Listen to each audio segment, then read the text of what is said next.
एक 16 वर्षाची मुलगी गर्भवती झाली। तिच्या वडिलांनी तिला बाळाच्या वडिलांचं नाव विचारलं असता तिनं एका 60 वर्षाच्या वृद्ध व्यक्तीचं नाव सांगितलं। यानंतर तिच्या वडिलांनी आणि भावानी मिळून त्या 60 वर्षाच्या वृद्धाची कुऱ्हाडीनं हत्या केली। कुठे घडली ही घटना आणि काय आहे संपूर्ण प्रकरण, चला पाहूयात आजच्या व्हिडिओमध्ये। पण त्या अगोदर आपण अजूनही आपल्या मराठी क्राईम डायरी चॅनलला सबस्क्राईब केलं नसेल तर आताच करून घ्या आणि शेजारील घंटी नक्की दाबा, जेणेकरून आपल्या चॅनलवरती आलेला नवीन व्हिडिओ तुमच्यापर्यंत लवकरात लवकर पोहोचेल। तर चला सुरुवात करूयात। ही घटना आहे उत्तर प्रदेशमधल्या हमीरपूर जिल्ह्याची।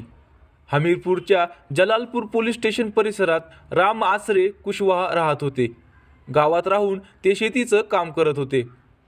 त्यांना 8 मुली होत्या, त्यांपैकी 6 मुलींचं लग्न केलं होतं तर 2 मुली अजूनही अविवाहित होत्या। त्या गावातल्या परिसरातलीच एक 16 वर्षाची मुलगी गर्भवती झाली। लोकांमध्ये लाजेच्या भीतीने तिच्या घरच्यांनी 1 जानेवारीला तिचा गर्भपात केला। घरच्यांनी मुलीला तिच्या पोटातल्या बाळाच्या वडिलांचं नाव विचारलं तेव्हा तिनं राम आसरेंचं नाव घेतलं।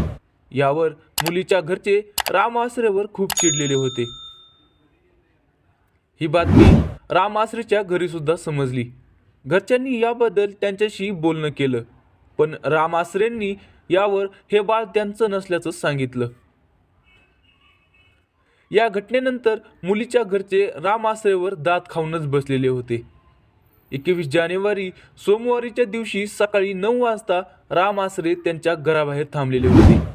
तेव्हाच मुलीचे वडील आणि भाऊ काठ्या आणि कुऱ्हाड घेऊन आले आणि राम आसरेंना मारहाण करू लागले। हे बघून राम आसरेची पत्नी रामश्री तिथे धावत आल्या आणि राम आसरेचा बचाव करू लागल्या, पण यात त्यांना सुद्धा मारहाण करण्यात आली।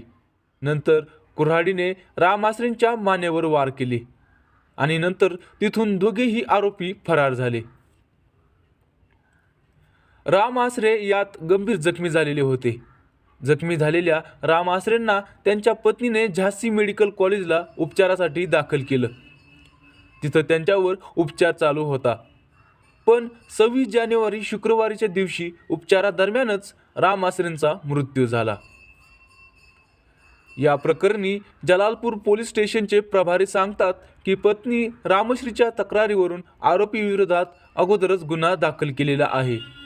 राम आसरेच्या मृत्यूनंतर आता खुनाशी संबंधित कलम वाढवून आरोपींचा शोध चालू आहे। मित्रांनो, जर तुम्हाला हा व्हिडिओ माहितीचा वाटला असेल तर या व्हिडिओला लाईक करा आणि सबस्क्राईब करायला मात्र विसरू नका।